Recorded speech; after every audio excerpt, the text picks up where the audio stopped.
couteau est si beau et si bien aiguisé, un couteau,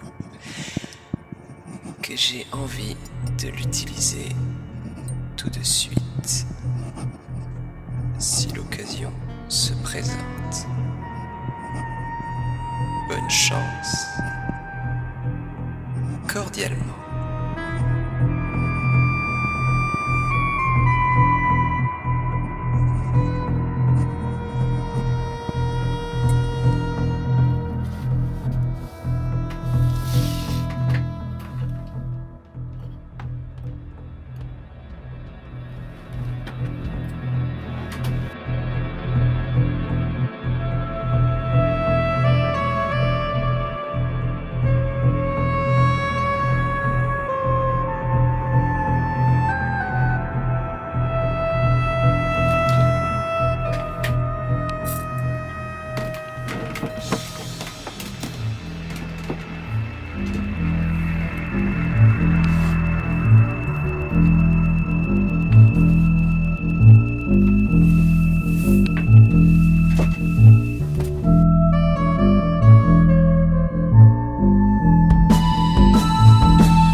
Celle-ci était beaucoup plus difficile que les autres, mais compte tenu qu'elle ne devait pas avoir lieu, c'était pas si mal. Bien, je suis entier, les jambes, les bras, allez. Attendez, je suis aveugle. Non, je n'y vois rien, je suis aveugle. Attendez, non, juste poilu, je suis poilu. Mais attendez, je suis par où? Toujours par où? Pourquoi par où? Par où? Par où? Par où? Par où? Par là, des doigts, j'ai des doigts. Avec combien? Pommes, fraises, bananes. C'est bon les bananes. Clara, les bananes, il faut toujours avoir une banane, c'est une source de potassium. Hein? Attendez, une nouvelle langue. Non. Je ne peux toujours pas. Je peux plus y toucher.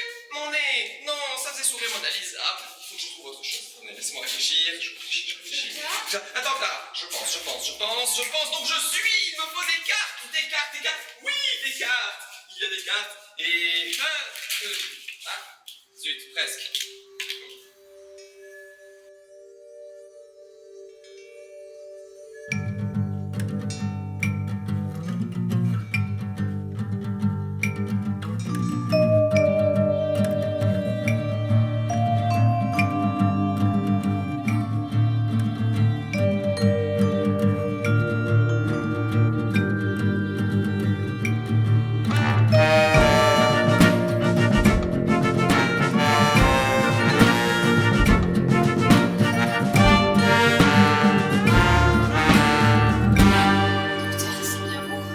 Il semblerait, et c'est surprenant, je ne devais pas pouvoir me régénérer. Régénérer? Oui, d'ailleurs, tu étais dans mon courant temporel, tu as vu tous mes visages. Celui-ci en est à nouveau. Le courant. Je crois. Nous avons cessé d'exister en fait. Comment sommes-nous sortis? Ah, techniquement, je ne sors jamais de mon courant temporel, puisque c'est mon courant temporel. Mais dans l'absolu, je suis d'accord avec toi, d'ailleurs. Explique-moi, Clara, comment sommes-nous sortis de mon courant temporel? Mais je viens de vous demander, comment voulez-vous que je le sache? C'est vous le Seigneur du temps, expliquez-moi. Expliquez quoi? Docteur! Inutile de crier, Clara, voyons, tu trouveras pas d'explication plus facilement, d'ailleurs, j'ignore s'il existe une explication, ou s'il existe une explication. Vous vous moquez de moi? Je ne suis pas en état... Non, attends, j'essaie juste de comprendre, nous étions dans mon courant temporel, il s'est effondré, et nous voilà, j'étais mort, mais ça va mieux, je me suis régénéré, tout ça a donc manqué de me tuer, mais le manquer c'est mot-clé, ou l'inverse, quoi qu'il en soit, nouveau moi, tada! Docteur, j'ai peur, j'ai besoin de comprendre. J'ai cru mourir, je pensais devenir folle. Si tu avais vécu aussi longtemps que moi, tu le serais. En plongeant dans mon courant temporel, je partageais chacune de mes existences. Quand le paradoxe a fait s'effondrer mon pauvre courant temporel, nous avons été projetés ici. J'ignore où et plus encore comment. Mais vous êtes... Poilu. Docteur! Pardon, excuse-moi, mais le choc a été violent, ma vie entière a volé en éclats, mon esprit a refoulé les souvenirs. Et moi, je me suis régénéré. Je n'aurais pas dû me régénérer.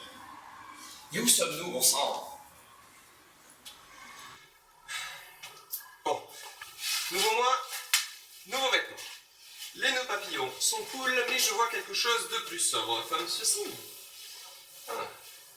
Croire que cet endroit m'attendait. Et maintenant? Ah, cette chemise est parfaite. Bon, non, qui de nos jours porte encore des carreaux, des rayures? Sans vouloir te vexer. Mais vous êtes sur votre tombeau. Nous avons plongé dans votre ligne temporelle. Vous êtes mort. Presque mort. Mais tout ce que vous faites, c'est fouiller dans une armoire. On retrouve parfois des choses surprenantes dans une armoire.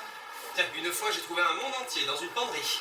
Donc, Pardon, je suis ressorti, il faisait trop froid. je me fiche de votre armoire. Vous n'allez pas repartir comme ça, comme si de rien n'était? Je suis pas une experte, mais je pense que vous avez chamboulé quelque chose en rentrant dans votre ligne temporelle. Oui, Oui? oui, je compte repartir d'ici comme si de rien n'était. Et oui, nous avons chamboulé le temps en entrant dans mon courant temporel. Des 2 décimilliards de lignes du temps alternatives ont été créées.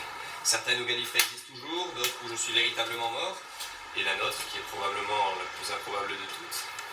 Enfin, je n'y peux rien, Clara. On m'attribue beaucoup de pouvoir et d'importance, et je ne suis jamais qu'un maboule dans une boîte bleue. Je n'ai aucune envie d'être plus que ça. Ça, c'est un mensonge. Le docteur ment. Jusque-là, rien de nouveau. Et toutes ces lignes de temps, ce n'est pas dangereux? Vous ne risquez pas de vous rencontrer vous-même? Ce ne serait pas la première fois, et nous sommes toujours là pour en parler. Donc vous ne comptez rien faire? Vous ne comptez pas réparer ça? Je ne sais pas, tu as un marteau magique pour réparer les failles temporelles? Non, mais vous avez un tournevis. Ça doit bien servir à autre chose qu'à monter des armoires. Ça, c'était mesquin.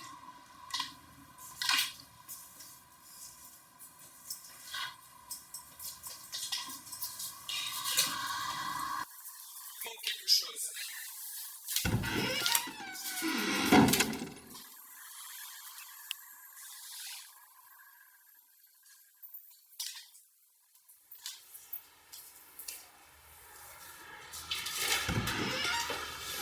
Tada! Ravissant. Et vous trouvez ça plus sobre? C'est la carte, c'est ça? Je l'ai porté déjà il y a de longues années. Non, c'est le poulet sur votre tête.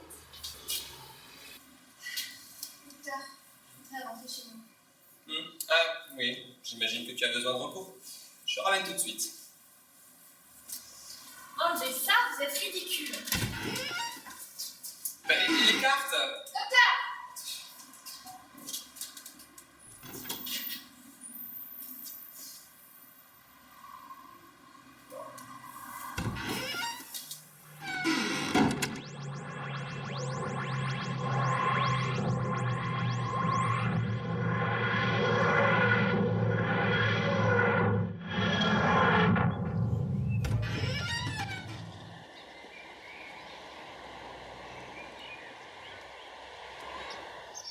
Je crois qu'il y a un problème. Ce n'est pas chez moi ici, docteur. Ah, pourtant, le Tardis ne se trompe jamais. Presque. Enfin, si, assez souvent, mais pas c'est toi. C'est ton chez-toi dans cette ligne du temps. Mon travail, mon entourage. Oh bah, il faudra un petit temps d'adaptation. Un mais je petit pense temps que d'adaptation, changer de vie du jour au lendemain, et vous me parlez d'un petit temps d'adaptation? Que devrais-je dire? Non, c'est bien. Je crois que nous sommes en France. C'est bien la France. Bonne cuisine. On est en France, mais je ne parle pas un mot de français. Ah si, les effets de la matrice de traduction du Tardis sont permanents. Le plus souvent. Docteur, ramenez-moi chez moi. Rendez-moi ma vie. Écoute Clara, nous pouvons déjà nous estimer heureux d'être toujours en vie, alors que les choses soient claires. C'est le Tardis ou la France. Mais je n'ai rien d'autre à t'offrir. Il n'y a pas une seule chance de pouvoir rentrer chez nous? Dois-je mentir? Ça ne vous dérange pas d'habitude? Alors on va dire que oui. Je ne sais pas à quel point cet univers est différent du nôtre. Je compte bien l'explorer. Tu peux me suivre. Si nous ne trouvons pas un moyen de retourner chez nous, il te restera toujours les mangeurs de grenouilles popcorn.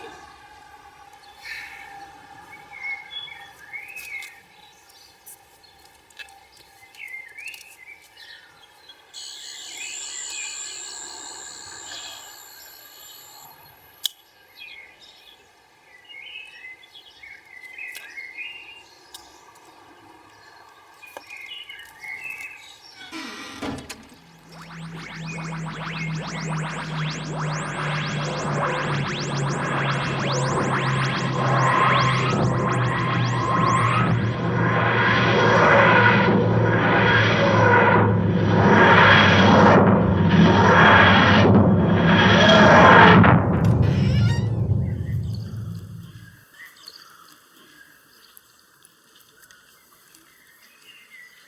sommes-nous? Terre 2066, observatoire Adelaide Group, le plus proche rendez-vous de l'humanité avec l'univers. Du moins dans la version originale. Les scientifiques de tous les pays se sont réunis pour essayer de comprendre les résultats de recherche de la base Bowie-One et faire en sorte de ne pas reproduire la catastrophe. Attendez, quelle catastrophe? En 2058, vous avez colonisé Mars et implanté une base de recherche autonome avec prémices de terraformation, une serre. L'eau était infectée par une forme de vie très ancienne qui a parasité les membres de l'équipe. Le capitaine Adelaide Group a ordonné la destruction de la base. La procédure a transmis automatiquement les résultats de recherche à la Terre, mais aucun occupant n'a survécu. Depuis, vous travaillez d'arrache-pied pour essayer de comprendre ce qui a pu se passer. Attendez, comment ça, ils n'ont pas survécu? Vous n'avez rien fait pour... Comment dit-on déjà? C'est pas l'heure. D'autant que les choses ne se sont peut-être pas passées exactement comme ça dans cette version de l'univers. Et c'est ce que je compte vérifier.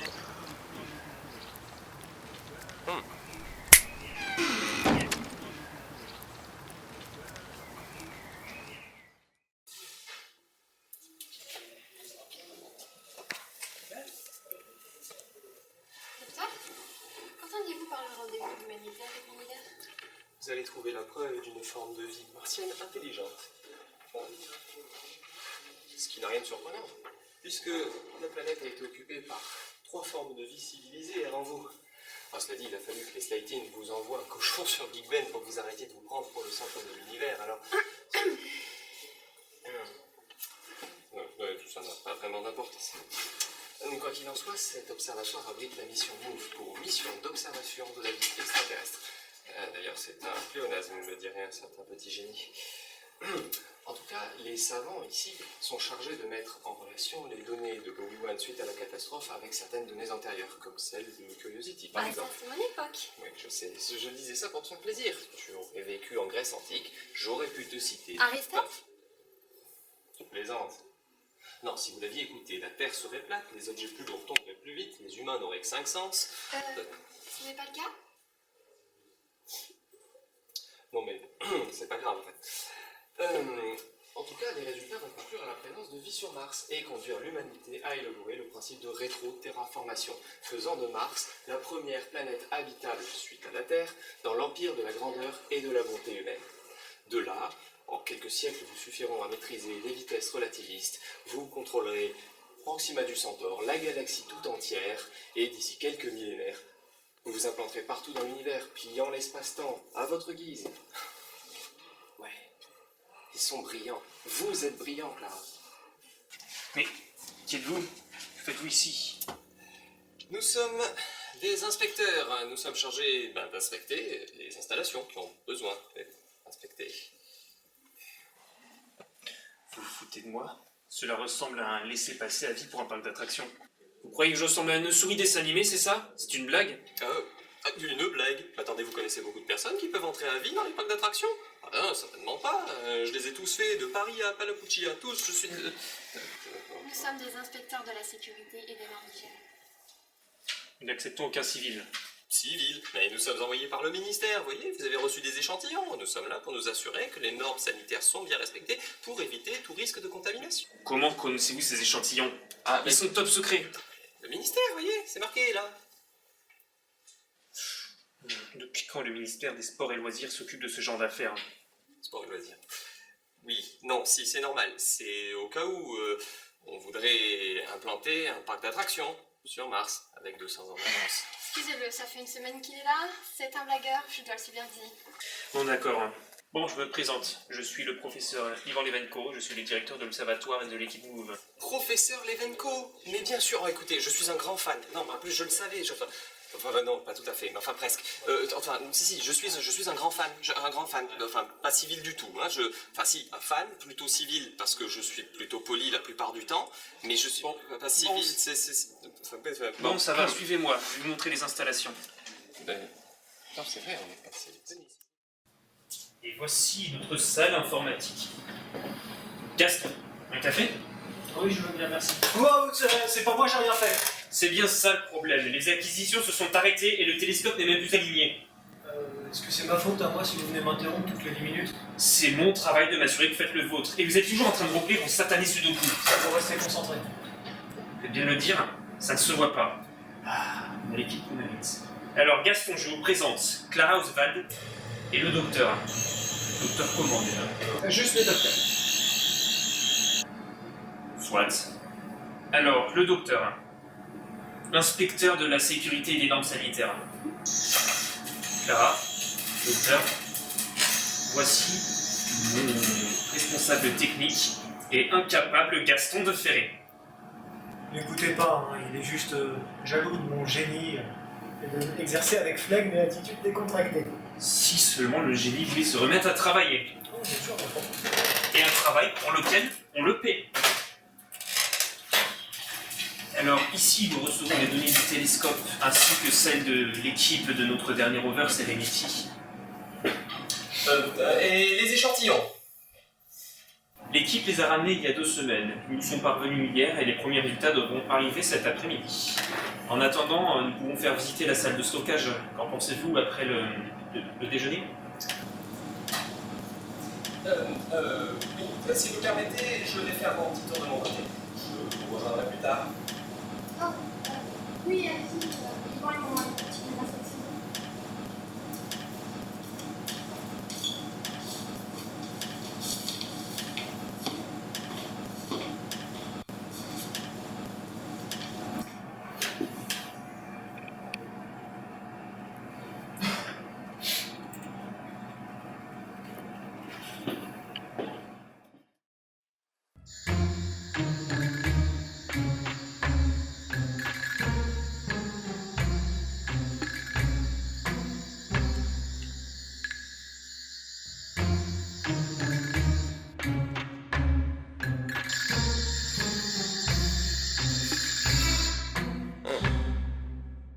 Inspection de sécurité.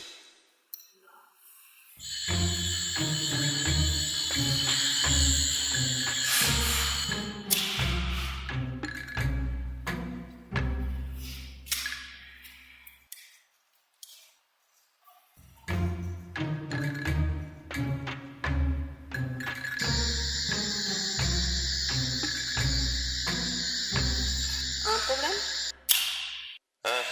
Rhinovirus. Un rhume. Non merci.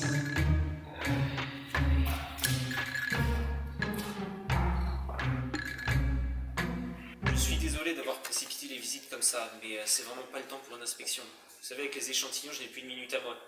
Vous en faites pas, j'ai l'habitude de courir.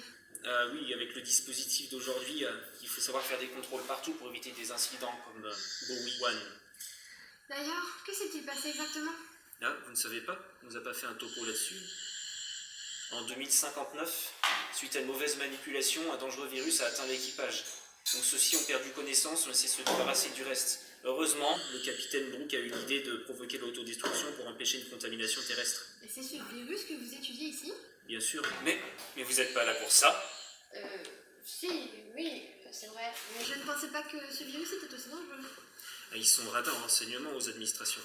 Bon, n'empêche, moi ce que j'aimerais bien savoir, c'est comment ça se fait qu'on a retrouvé Adélie Brooke et 2 membres de l'équipage sur Terre. Mais je croyais qu'il n'y avait aucun survivant. Jusqu'à aujourd'hui, oui. Mais vous savez, Adélie Brooke a été retrouvée morte le soir même chez sa fille. Et les 2 autres membres de l'équipage, Yuri et Mia, ont été portés disparus un mois ensuite, après leur témoignage. Enfin, c'est raconté dans les grandes lignes dans les médias. Moi, j'aimerais bien connaître la version de Unit. Oui, c'est vrai. Comment on peut faire exploser une base sur Mars et se retrouver sur Terre le soir même? À moins qu'on puisse voyager dans le temps. Non, je plaisante. Ah, padron. L'acquisition est terminée. Ok. Je peux pas en dire autant de mon sudoku. si je vous revois avec votre sudoku, je le mets dans la broyeuse et on va voir si vous êtes plus doué avec les puzzles qu'avec le sudoku.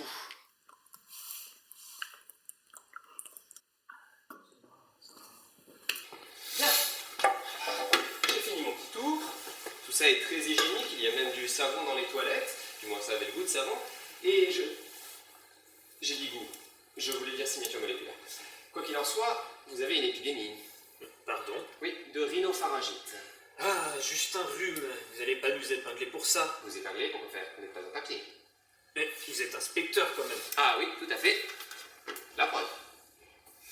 Bon, ça suffit. Vous deux, vous allez dans mon bureau.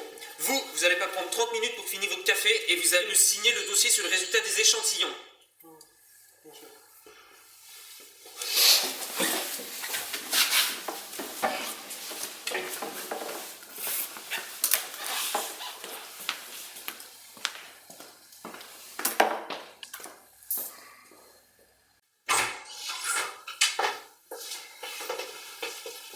Bon, d'accord, c'est vrai, nous ne sommes pas tout à fait des inspecteurs. Oui, merci, j'avais deviné. Vous ignorez trop de choses et vous agissez avec le professionnalisme de Gaston.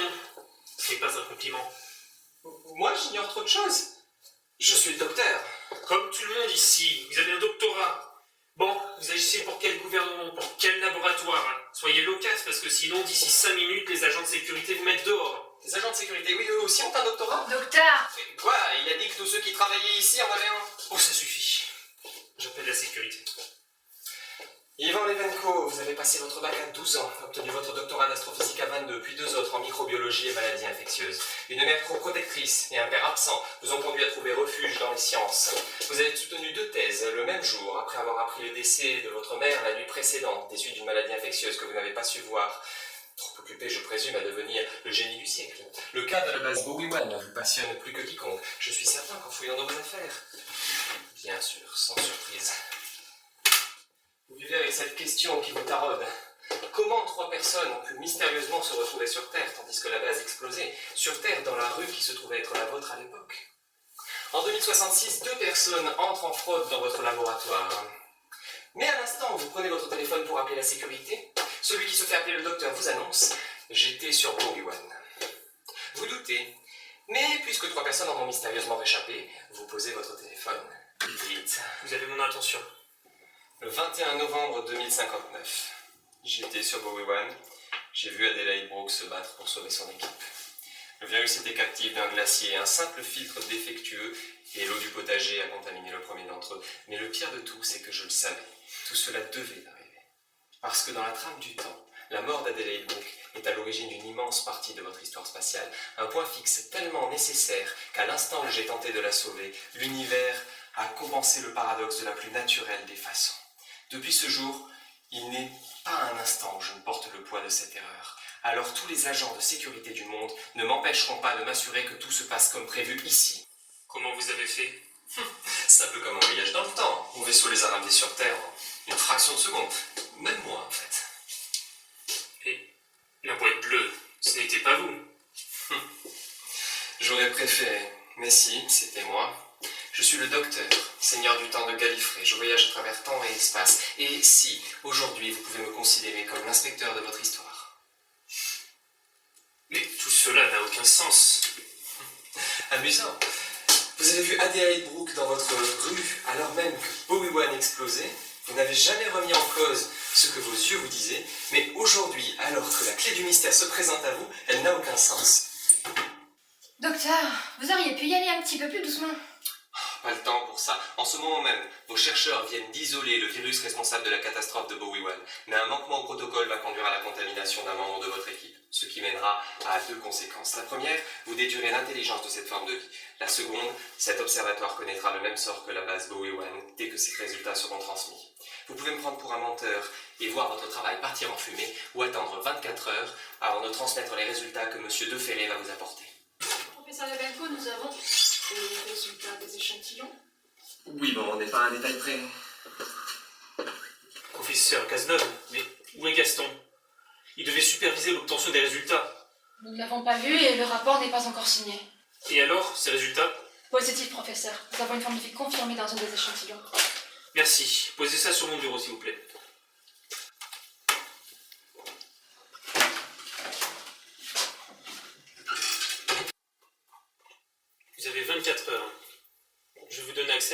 installations. Merci. Docteur, qu'allez-vous faire? Éviter toute forme de contamination. Éviter que l'histoire se répète.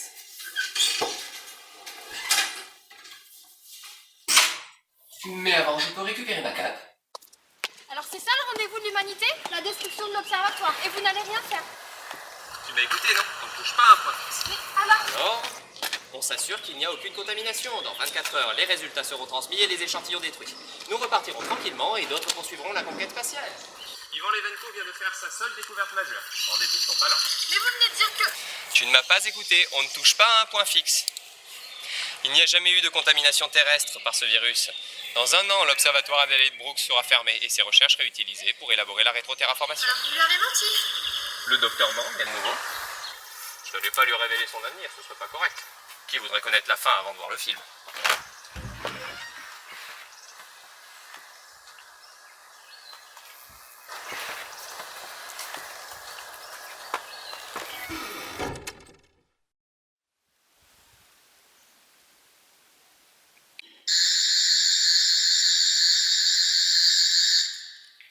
Alors tu es là.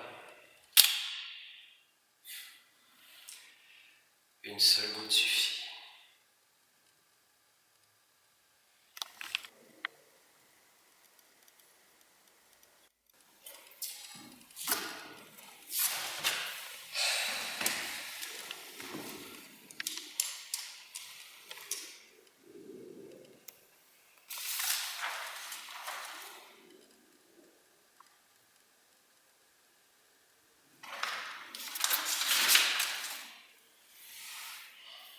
Vos chercheurs viennent d'isoler le virus responsable de la catastrophe de Bowie 1. Nous avons une forme confirmée dans un des échantillons. Rhinovirus. Un rhume. Vous avez une épidémie. Ah, juste un rhume. De rhinopharyngite. Un rhume. Rhinovirus. Juste un rhume.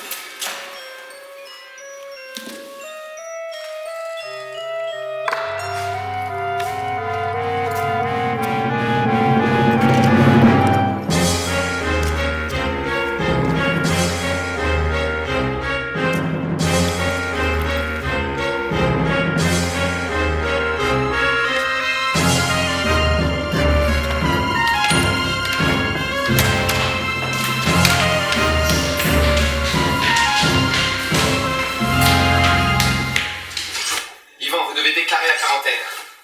Je croyais que cela mènerait à notre élimination. Oui, j'ai peut-être dit ça, mais la contamination a vraiment eu lieu, vous devez la contenir. Comment ça, vraiment? Oui, j'ai peut-être un peu enjolivé le futur, mais ça ne devait pas se produire et ça s'est tout de même produit.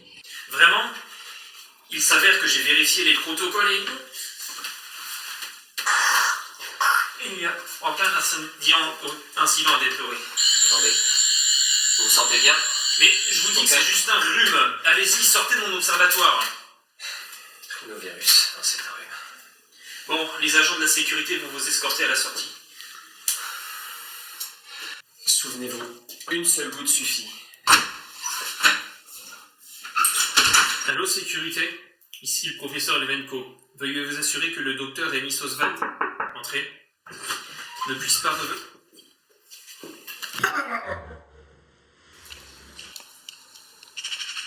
Tout va bien, Clara? À vous de me le dire, vous avez trouvé quelque chose d'intéressant? Je me demande comment le virus a pu se retrouver sur cet échantillon de mucus humanoïde de type scientifique. Oh, vous êtes répugnant. Je croyais que ce truc était contagieux. Oh non, uniquement par l'eau, pas par le... C'est sûr. C'est brillant. Pourquoi n'y ai-je pas pensé plus tôt? C'était là, juste sous notre nez. Pourquoi vous parlez? Je vais t'emprunter ton bras. Question de sécurité et ordre du docteur. Qu'est-ce que vous faites? Tu ne sortiras rien. Ah ouais. J'ai menti. Où allez-vous?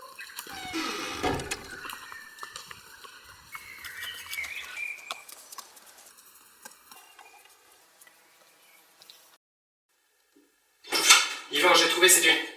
Oh non. Clara, retourne au Tardis. Ne touche pas une goutte d'eau, ne parle ni n'approche personne. Comme si ça allait davantage fonctionner que les autres fois. Docteur. Parlez-moi. Yvan, parlez-moi, restez avec moi, parlez-moi de vous. Surtout pas, ça va encore nuire à ma concentration. Gaston, qu'avez-vous fait? Gaston n'a pas fait grand-chose depuis que je suis là. Une mutation. Au contact du rhume, n'est-ce pas? Malin. Bien plus pratique pour se propager. Et l'intelligence? Vous ne parliez pas la dernière fois, vous n'avez pas pu évoluer si vite. Et de combien de temps pensez-vous que nous disposions? L'échantillon!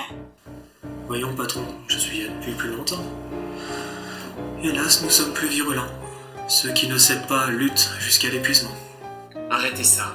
Quoi donc? Le rhume? Je vous ramènerai sur votre glacier, sur votre planète, celle-ci ne vous appartient pas. Ces habitants ne vous ont rien fait. Vous nous renverriez. Après tous vos efforts déployés pour nous ramener. Nous vous devons tellement, docteur. Sans vous, nous aurions péri avec Bowie One. Non. Quand je les ai ramenés, ils étaient indemnes. Aucun d'eux n'était contaminé. Ah oui.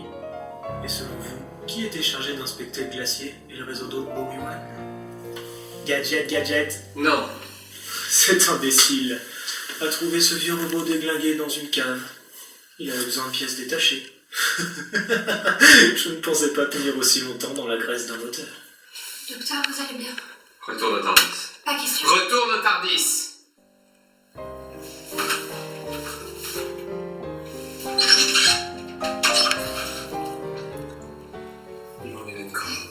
Je suis désolé. Je suis tellement désolé. Laissez-le. Il vous aime pas de toute façon. Pour la dernière fois, repartez d'où vous êtes venu. Mais pourquoi non? Tous les enrhumés de cet observatoire seront définitivement contaminés demain matin. Ou morts. Les résultats transmis à UNIT permettront peut-être de nous combattre tels que nous étions sur Mars. Mais d'ici à ce qu'ils comprennent qu'ils sont sur une fausse piste et parviennent à éradiquer le rhume, toute l'humanité dégoulinera joyeusement. Très bien. Vous gagnez cette manche. Cette manche? J'ai gagné la partie.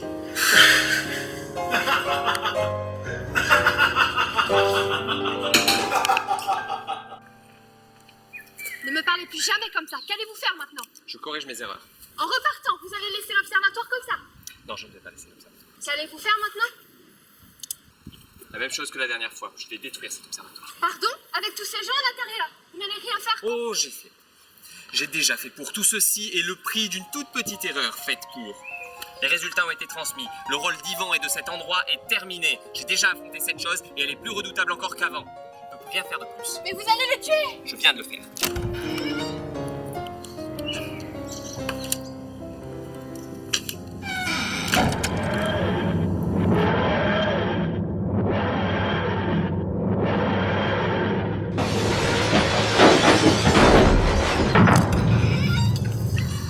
Pourquoi, docteur? Ce n'est pas votre façon de faire. Que vous est-il arrivé? Je te l'ai dit. Nouveau mois. Tada. Eh bien, il ne me plaît pas du tout. Vous avez baissé les bras. Vous avez détruit cet observatoire et tué tout le monde. Au lieu de vous battre. Qu'est-ce que c'était que ces explosions? Beaucoup de gaz et un petit court-circuit. Je devais être sûr que le parasite n'en sorte pas vivant.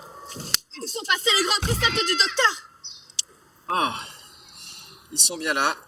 Crois-moi, plus que jamais. Mais pour les avoir enfreints un jour, j'ai été contraint à ceci aujourd'hui. Je n'avais pas le choix. Eh bien moi, je préfère encore vivre ici, plutôt que de voyager avec vous et tuer des gens. Vous viendrez me chercher si vous retrouvez le chemin de notre monde, et votre chemin, puisque vous vous êtes perdu, docteur. Ta décision est définitive? Au revoir, docteur.